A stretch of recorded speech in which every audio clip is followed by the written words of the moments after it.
आज की test series का पहला क्वेश्चन ये रहा आपके सामने। क्वेश्चन कह रहा है कि भारत में प्रथम पुरापाषाणिक उपकरण की खोज करने वाले रॉबर्ट ब्रूसफुट थे। आपको बताना है कि रॉबर्ट ब्रूसफुट इन चारों में से कौन सा ऑप्शन सही क्या थे। क्या वे एक भूगर्भ वैज्ञानिक थे, या फिर वे कोई पुरातत्वविद यानी विद्वान थे, या फिर वे पूरा वनस्पति शास्त्री थे, या कोई इतिहासकार थे। तो देखिएगा दोस्तों, यहाँ पर सही उत्तर हो जाएगा भूगर्भ वैज्ञानिक। ठीक है, आपको पता होगा मद्रास के निकट एक जगह है पल्लावरम, मैं पढ़ाऊंगा आपको ना। आप अगर फुल हिस्ट्री पैकेज को देखेंगे तो उसमें आपको मिल जाएगा। ठीक है, तो मद्रास के निकट जो पल्लावरम जगह है वहां पर खुदाई करवाया था किसने, आपके रॉबर्ट ब्रूसफुट ने। और वहीं पर सबसे पहले हैंड एक्स को खोजा था। किसको, हैंड एक्स। ठीक है, उस समय का पुरापाषाणिक उपकरण माना जाता है। ठीक है, तो हैंड एक्स की खोज जो है किसने करवाया था, तो रॉबर्ट ब्रूसफुट ने किया था। ठीक है, और इसी वजह से उनको जाना जाता है। तो याद रखेगा, एक भूगर्भ वैज्ञानिक थे। ठीक है, तो आपका सही उत्तर हो जाएगा। हालांकि यहाँ पर पुरातत्वविद भी कह सकते हैं, क्योंकि पुरातत्व विद्वान किसे कहा जाता है, बताइए। पुरातत्व विद्वान ऐसे व्यक्ति को कहा जाता है जो खुदाई के दौरान पाए गए वस्तुओं की व्याख्या करते हैं। ठीक है, तो यहाँ पे तो ये भी आपका उत्तर सही हो जाएगा, है कि नहीं। यानी यहाँ पर मानना चाहिए जो आयोग है उसको दोनों उत्तर सही मानना चाहिए। बट इसमें से अगर हम देखा जाए कि क्या एकदम सही है, जो सबसे अच्छा उत्तर है वो है भूगर्भ वैज्ञानिक। ठीक है, चलिए आगे बढ़ते हैं। कह रहे चन्नू दड़ों के उत्खनन का निर्देशन किसने किया था। कह रहे किसके निर्देशन में चन्नू दड़ों में खुदाई हुई थी, उनका नाम बताना है।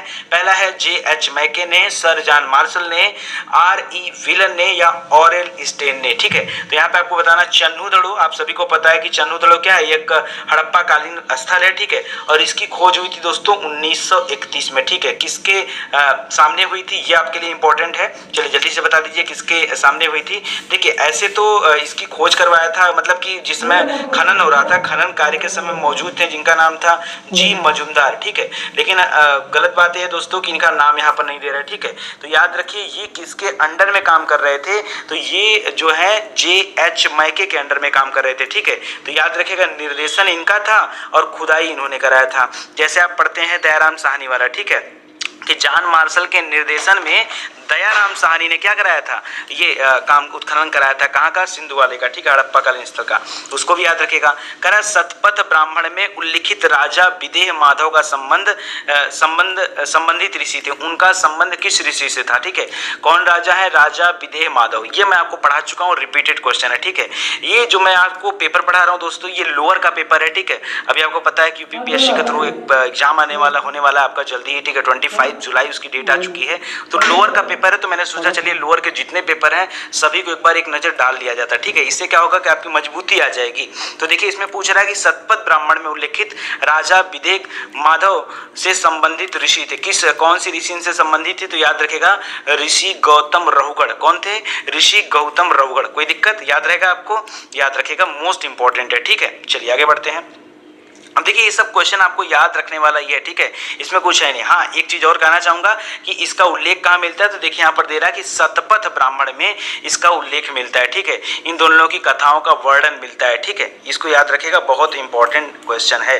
आगे कह रहा है इनमें से किस आयुर्वेदाचार्य ने तक्षशिला विश्वविद्यालय में शिक्षा प्राप्त किया था। कौन पढ़े थे भाई तक्षशिला। देखिए हम बड़ा कंफ्यूज होते हैं, 3 तरह के विश्वविद्यालय हैं भारत में, 2 बहुत फेमस है। एक तो तक्षशिला बहुत फेमस है, दूसरा नालंदा बहुत फेमस है, लेकिन दोनों का लोकेशन बहुत अलग अलग है।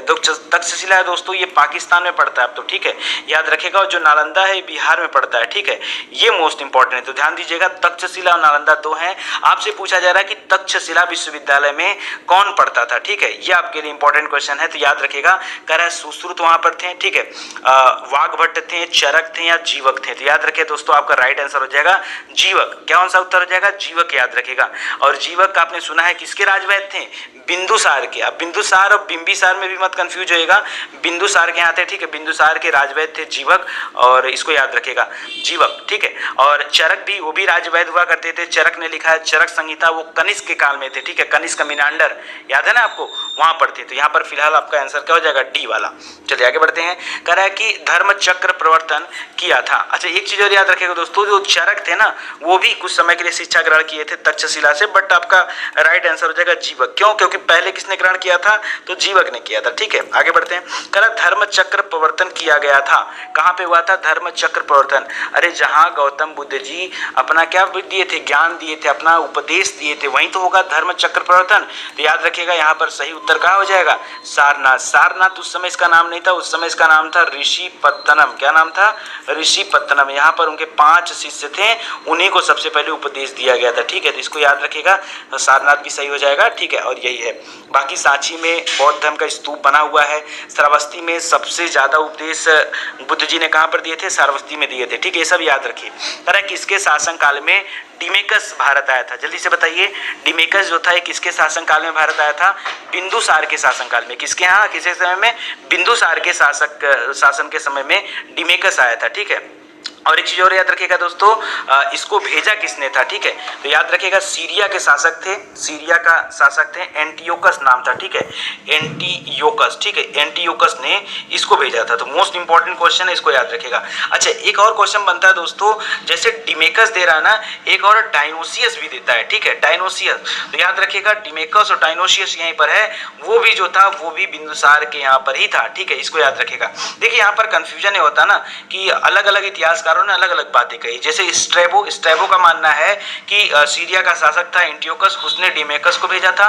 और जो प्लिनी शासक था उसका मानना है कि मिस्र के शासक थे टालमी द्वितीय फिलाडेल्फस, जिसने डायनोसियस को अपने राजदूत के रूप में बिंदुसार के दरबार में भेजा था। ठीक है, तो इस दोनों ही तथ्य को आप याद रखिएगा।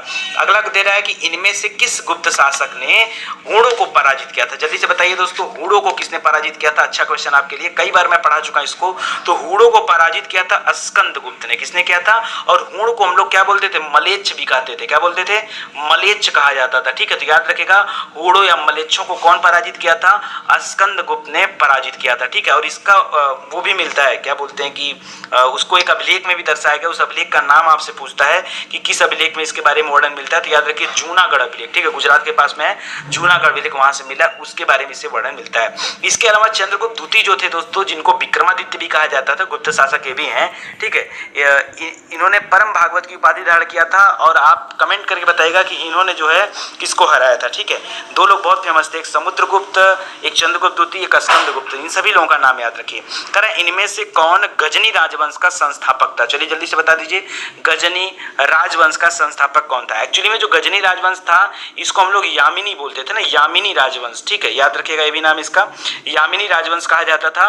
और इसके संस्थापक माने जाते हैं अलप्तकीन। अलप्ती नहीं होता, अलप्त होता है। ठीक है, अलप्तकीन। ठीक है, इसके संस्थापक कौन थे? अलप्तकीन। बाद में कौन आता है? सुबुक्तकीन आ जाता है, जो कि अलप्तकीन का पुत्र था। ठीक है, वो आ जाता है। और उसके बाद अगला कौन आता है? तब जाकर के अलप्तकीन सुबोधनिका, तब गजनवी आता है। ठीक है, ये सब आप याद रखिएगा, मोस्ट इंपॉर्टेंट क्वेश्चन है। तो ऑप्शन नंबर 1 सही हो जाएगा। करा इनमें से किसने बाबर को सर ए पुल के युद्ध में पराजित किया था? देखिए आप सभी को पता नहीं होगा, बाबर भी एक युद्ध में हारा था। ठीक है, और उस युद्ध का नाम था सर ए पुल का युद्ध। ठीक है, किसने पराजित किया था? तो सैबानी खां ने पराजित किया था। मैं आपको पढ़ाया हूँ। ठीक है, सैबानी खां जो कि उज्बेकों का सरदार था। ठीक है, और सबसे पहले उज्बेकों से युद्ध नीतियां जो सीखा था बाबर ने, वो कब सीखा था? तो याद रखिए इसी युद्ध के दौरान सीखा था। और ये युद्ध हुआ कब था? आपसे पूछ सकता है, तो आप बताइए कि यह युद्ध हुआ था 1512 में। ठीक है, अब इसके बाद जाके 1526 में एक और युद्ध होता है, पानीपत का प्रथम युद्ध। ठीक है, पानीपत का याद रखिएगा, वो युद्ध बाबर और, ठीक है, वो युद्ध बाबर और किसके बीच में होता है? तो याद रखिए लोदी वंश के शासक रहता है। ठीक है, जिसका नाम है इब्राहिम लोदी। ठीक है, याद रखिएगा। आगे बढ़ते हैं। 1857 के संघर्ष में भाग लेने वाले सिपाहियों की सर्वाधिक संख्या जो है ये कहां से? सबसे ज्यादा कहां के लोगों ने भाग लिया था, ये आपको बताना है। ठीक है, करा बंगाल से, बिहार से, अवध से, या फिर राजस्थान से। ठीक है, जल्दी से बता दीजिए दोस्तों क्या सही हो जाएगा। सबसे ज्यादा लोगों ने हिस्सा लिया था अवध से। कहां से लिया था? अवध से। याद रखिएगा, वैसे इतना बड़ा विद्रोह जो हुआ था इसका ज्यादातर चीजें हमको देखने को मिली थी बंगाल और बिहार में, लेकिन हिस्सा कहां के लोगों ने ज्यादा लिया था? तो अवध। याद रखिएगा। ठीक है, ज्यादातर लोग याद नहीं रख पाते हैं। ठीक है, वो कंफ्यूजन में आ जाते हैं और कैलकुलेशन करने लगते हैं, तुरंत बंगाल और बिहार में आ जाते हैं। ठीक है, लेकिन आप ध्यान देंगे अवध में ये काम हुआ था। ठीक है, और पहली बार क्रांति कब स्टार्ट हुई थी? तो याद रखिएगा मंगल पांडे ने शुरू किया था। कहां से? बैरकपुर से। ठीक है, ये सब प्रश्न याद रखिए, छोटा छोटा क्वेश्चन है। हर डेली तो मैं इतना अच्छा क्वेश्चन कराता हूँ, आज तो मैं एकदम सिंपल लेके चला हूँ। क्यों? अब आपको पढ़ाना है तो बस कर रहा हूँ। ठीक है, इसको ध्यान रखिए। फटाफट रिवाइज करिए।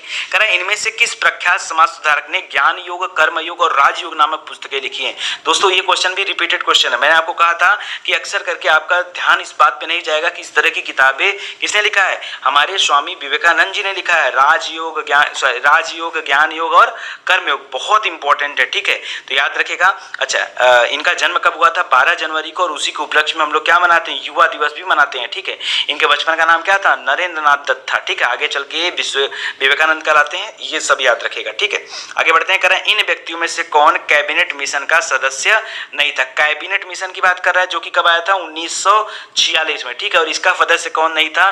करें विलियम वुड। तो विलियम वुड तो हमने नहीं पढ़ा। पैथिक लॉरेंस था, स्टैनफोर्ड क्रिप्स था, एबी अलेक्जेंडर थे, ठीक है, ये लोग थे, ये सभी लोग थे। अच्छा, चार, ये तो 3 सदस्य थे, तीनों को याद रखिए, ठीक है। तो मोस्ट इंपॉर्टेंट है, यहाँ पर विलियम वुड का नाम नहीं आता है, तो ये गलत हो जाएगा। करें 8 अगस्त 1942 में कांग्रेस ने भारत छोड़ो आंदोलन को कहां से स्टार्ट किया था? ठीक है, तो बंबई से शुरू किया था, आप सभी को पता है। 8 अगस्त को एक्चुअली में शुरू हुआ था 9 अगस्त को, ठीक है, याद रखिए। 8 अगस्त 1942 को बंबई में एक जगह है ग्वालियर टैंक, ठीक है, ग्वालियर टैंक मैदान में कांग्रेस का बहुत बड़ा अधिवेशन होता है। वहीं पर सर्वसम्मति से भारत छोड़ो आंदोलन शुरू करने के लिए स्वीकृति दी जाती है। और जो भारत छोड़ो आंदोलन स्टार्ट हुआ है वो हुआ है 9 अगस्त 1942 से, स्टार्ट हुआ है बंबई से, ठीक है, इसको याद रखिएगा। चलिए आगे बढ़ते हैं। कह रहे सर्वेंट ऑफ इंडिया सोसाइटी का स्थापना किसने किया था? सिंपल क्वेश्चन है, गोपाल कृष्ण गोखले। 100 बार आप पढ़ चुके हो, एकदम आपको याद हो गया होगा, इसमें कोई कंफ्यूजन तो नहीं होगा। हाँ, एक चीज पूछ सकता है कब बना था ये, तो याद रखें 1905 में। और ये समय इतना प्रसिद्ध थे ये कि इस समय के लिए जो कांग्रेस अधिवेशन हुआ था उसकी अध्यक्षता करने का काम भी इन्हीं को दिया गया था। कहां पे हुआ था अगर ये पूछ दे तो थोड़ा सा लोग कंफ्यूज हो सकते हैं। याद रखेगा महाराष्ट्र में हुआ था। और महाराष्ट्र में कहां पे हुआ था? तो पुणे में हुआ था। कहां पर? पुणे में हुआ था सर्वेंट ऑफ इंडिया सोसाइटी की स्थापना। करें इनमें से किसने रानी लक्ष्मीबाई रेजिमेंट की स्थापना की? नहीं पढ़ा है आपको? बताइए ऐसा कौन सा क्वेश्चन है जिसपे हम लोग नहीं पढ़ चुके हैं? सिंपल क्वेश्चन है, बच्चों वाला। इसको तो आपको लगता है 25 क्वेश्चन 5 मिनट में खत्म कर देना चाहिए। चलिए बताइए जल्दी से, इनमें से किसने रानी लक्ष्मीबाई रेजिमेंट की स्थापना किया था? सुभाष चंद्र बोस ने किया था, याद आया। आजाद हिंद फौज में महिला टुकड़ी जो थी उसके लिए बनाया गया था रानी लक्ष्मीबाई रेजिमेंट, ठीक है। और इसी में कैप्टन लक्ष्मी भी थी, लेकिन याद रखिए कैप्टन लक्ष्मी के नाम पर नहीं, रानी लक्ष्मीबाई के नाम पर इस रेजिमेंट की स्थापना किया गया था। और कैप्टन लक्ष्मी भी ही रहती थी, ठीक है। तो याद रखिएगा कैप्टन लक्ष्मी स्वामीनाथन पूरा नाम था, याद आया। अरे लक्ष्मी सहगल, आगे चल के शादी होता है उनको, ठीक है। तो ये सब याद रखिए, इंपॉर्टेंट क्वेश्चन है। तो सुभाष चंद्र बोस हो जाएगा। आगे कह रहे हैं Indian national movement the long term dynamics, इसके लेखक कौन है? देखिए ये भी अपने आप में इंपॉर्टेंट क्वेश्चन, अक्सर कर किताबों से क्वेश्चन आपसे पूछ देता है। इंडियन नेशनल मूवमेंट, ये किताब किसने लिखा है? ये बिपिन चंद्र की किताब है, ठीक है। बिपिन रखिएगा यहाँ पर नाम, ठीक है, बिपिन चंद्र की किताब है, मोस्ट इंपॉर्टेंट है, ठीक है, बहुत प्रसिद्ध इतिहासकार है, ठीक है। कह रहे 1937 के चुनाव में कितने प्रांतों में कांग्रेस का मंत्रिमंडल बना था? 1934 वाले की बात कर रहा है, ठीक है। अच्छा, यहाँ पे कह रहा है 11, 9, 6 और 3। अच्छा, तो जल्दी से बता दीजिए इसमें कौन सा सही हो जाएगा। अच्छा, 1900 इसमें जो हुआ था ये 6 प्रांतों में आई थिंक बहुमत। लेकिन एक बात बताइए, ठीक है, यहाँ पे 6 नहीं, टोटल 8 प्रांत हैं, क्योंकि देखिए ऐसे तो जीता था 6 में और बाकी को 2 और को शामिल किया गया था, मैं आपको बताया था, ठीक है, जिसमें आगे चल के असम वगैरह को और पश्चिमोत्तर प्रांत इन लोगों को भी शामिल किया था, तो 8 हो जाएगा। चलिए अगर 8 नहीं दिया तो नियरेस्ट ऑप्शन जो आपका है वो 6 है। 6 प्रांतों में पूर्ण बहुमत मिला था। बाकी आगे चल के पश्चिमोत्तर प्रांत जो था, अरे पश्चिमोत्तर इधर वाला, ठीक है, पाकिस्तान वाला, और इधर से असम वाला, ये 2 भी आकर के जुड़ गए थे इसी में, ठीक है। जो मैंने आपको बताया था कि मुस्लिम लीग अपनी सीट नहीं बचा पाई, ठीक है। फुल डिटेल में हम लोग हिस्ट्री को कवर कर चुका है, मुझे नहीं लगता कि हिस्ट्री से कोई क्वेश्चन बचना चाहिए। कारण इनमें से किसने भारतीय राष्ट्रीय कांग्रेस के प्रथम वार्षिक अधिवेशन की अध्यक्षता किया था? ठीक है, पहले अधिवेशन की अध्यक्षता किसने किया था? डब्ल्यू.सी. बनर्जी ने किया था, 1885 में किया था, ठीक है। तो ये सब याद रखिए, सिंपल क्वेश्चन है, ठीक है। बनर्जी, फिर इसके बाद दादा भाई नौरोजी, ठीक है। अब ये सब आपको बताना पड़ेगा तो अच्छा नहीं लगेगा ना। उसके बाद कौन आया था? तैयब जी आ गए थे, मुस्लिम थे। चौथे नंबर पे जॉर्ज जूल आ गए थे, ठीक है।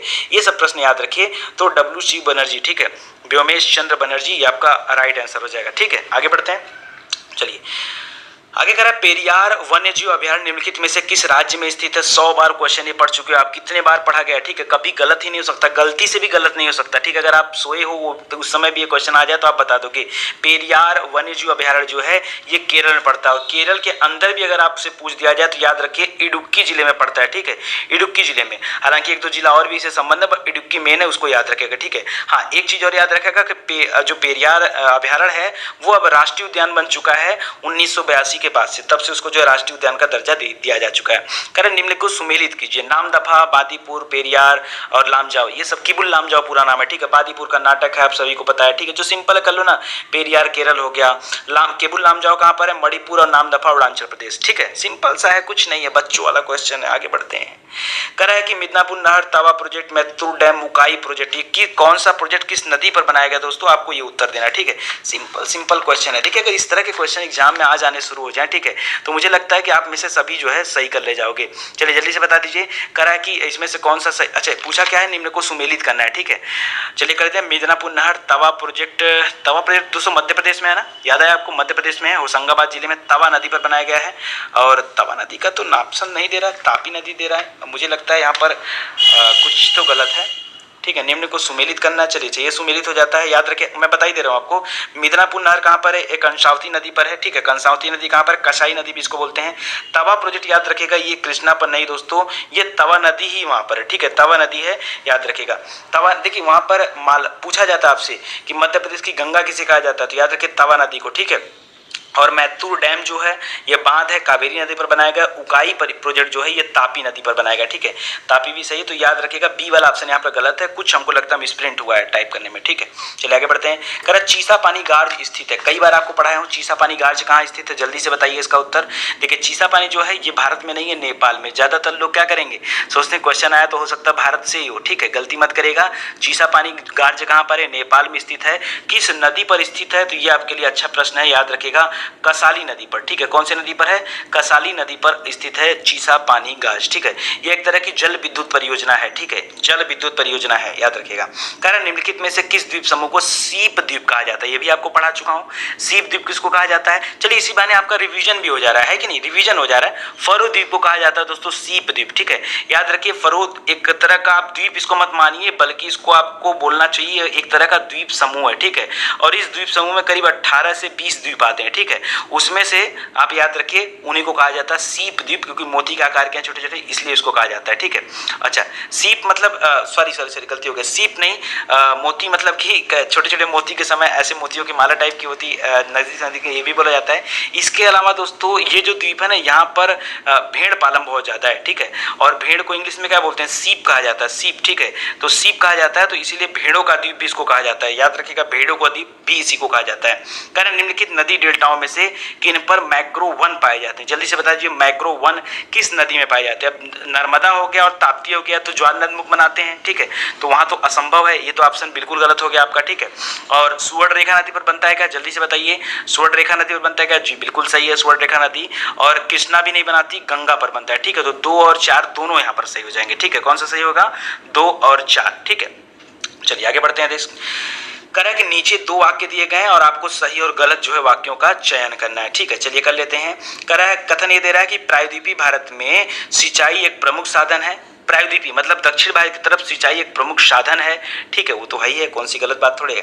दूसरा दे रहा दोस्तों कि प्रायद्वीपीय कहाँ पर दे रहा है, कारण दे रहा है कि प्रायद्वीपीय क्षेत्र में अधिकांश नदियां मौसमी है। बिल्कुल सही है दोस्तों। देखिए उत्तर भारत की तरफ जितनी भी नदियां हैं उसमें पानी की कमी होती है गर्मियों के समय में, लेकिन फिर इतनी भी कम नहीं हो जाती कि पूरी नदियां सूख जाए। हाँ पानी कम हो जाता है, सूखने वाला नाम नहीं आता है, लेकिन दक्षिण भारत की कंडीशन कुछ ऐसी कि पानी ही सूख जाती है। वहां पर नदियां जितनी है, ज्यादातर नदियां मौसमी नदियां हैं, मौसम में पानी रहता है, बाकी के समय में पानी की कमी हो जाती है, ठीक है। इसीलिए सरकार जो है कई सारे नहर बनाकर एक नदी का पानी दूसरे नदी के पानी तक छोड़ रहा है। तो यहाँ पर राइट आंसर हो जाएगा कि कथन और कारण दोनों सही है, दोनों अच्छे से व्याख्या भी करते हैं, ठीक है। तो इसी तरह से दोस्तों आपका टॉप 25 क्वेश्चन की सीरीज खत्म होता है। देखिए आज की सीरीज स्पेशली एक रिवीजन सीरीज थी और आगे एक ज्यादा नहीं 2-3 दिन तक हम लोग इसी तरह के रिवीजन सीरीज पे ही बात करेंगे, ठीक है। इससे क्या होगा ना, एक बार आपको पता चलेगा कि देखिए एग्जाम जो पीछे के समय में हुए थे उसमें क्या क्वेश्चन आया था। इसके बाद मैं आपको अपडेट करूंगा नई सीरीज से, ठीक है। चलिए इसी के साथ सीरीज समाप्त होता है। Thank you so much. Video अच्छा लगा होगा दोस्तों तो बस आप शेयर करिएगा, चैनल को सब्सक्राइब करिएगा, इतनी बात कहना चाहूंगा आपसे। धन्यवाद।